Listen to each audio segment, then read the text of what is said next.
If you have third-party agents that contact you directly to make bookings, you can set them up with their own login so they can make bookings themselves in Rezgo. Using our security groups, you can restrict their access so they can only see and do what you want them to. So you probably only want the agent to see their own bookings, for example, and not anything else in the account. This can really save you time and increase your sales, especially if you work with agents in another time zone, maybe. Then they make requests during your off hours. This way, they can just make bookings themselves and you don't have to worry about doing it for them. When you come in the morning and you see a bunch of emails you have to deal with, this way the bookings are already there. So the first thing we'd want to do is look at our security groups because you want to, look at the different settings and figure out which one you want to give the travel agent. So we go to our security groups here, and I'll just point out, if you don't see the settings section in your Rezgo account, it is probably because your security group won't allow you to see the settings. So you'll need to talk to your site administrator to give you access to that. So we click on security groups, and so these ones here with the red locks, they are already pre-selected by Rezgo. So you can select any of these. You can't edit them, but you can duplicate them and make your own if you want to. So that's what we did here with this travel agent one. So I'll show you how I did that. So I took the booking agent. This is the one with the least amount of permissions. So again, if it's a third-party agency, someone that you don't really want to see a lot in your account, but just make bookings, this is probably the one you want to choose. So we clicked on duplicate. I'll just point out a few of these settings. So you can add, you can take away. It's really up to you. If you have any questions about any of these settings, please reach out to our customer success team or support, and we're happy to explain them a little bit more. You'll want to give it a name. And then I'll just point out a few things in here.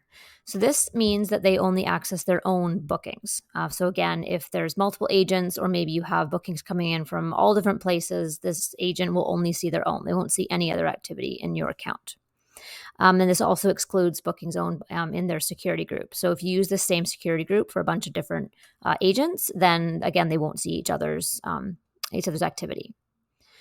Moving down, I'll just point out these two. So move item and move item to invalid days. This is related to changes. If you don't want the agent to make any changes to bookings, you'll want to deselect these. Invalid days just means normally the system would allow you to override the availability. So it is very important to check the availability before making any changes. That goes for everybody. But really to limit the room for error with third-party agents, I would probably uncheck that.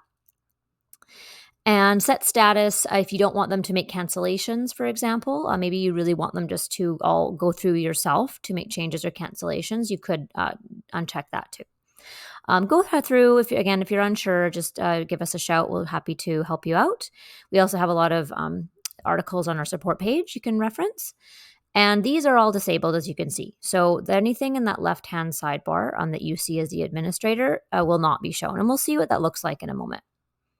So I'm just going to close out of this. So I've already created the security group, and then you'll want to create a user and assign them a security group. So I've already done that here, but if you want to do that, you can create a user and give them, first name, last name, email address, and then this is how you'd select the group. So you'd choose the one that you want here, and you click use this group.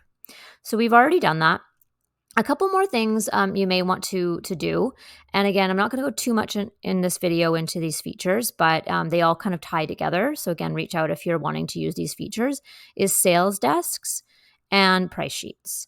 So this is when you'd want to use these if you, say, have a agreement where you pay them commission. You'll want to use a price sheet and you'll need to use a desk.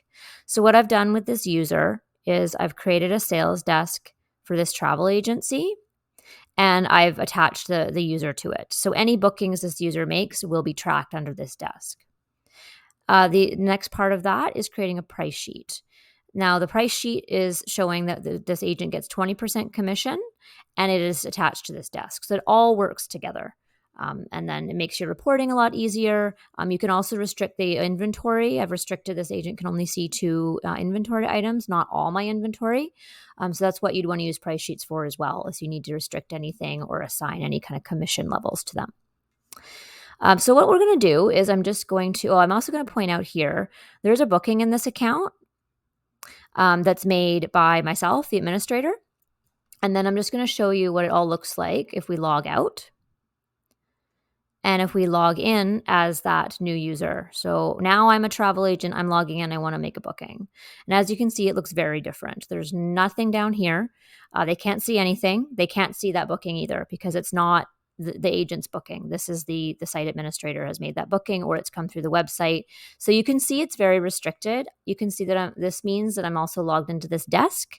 So any booking I make as this agent will be assigned to that desk, and you can do reports. You can track, commission levels and how much sales came from that person.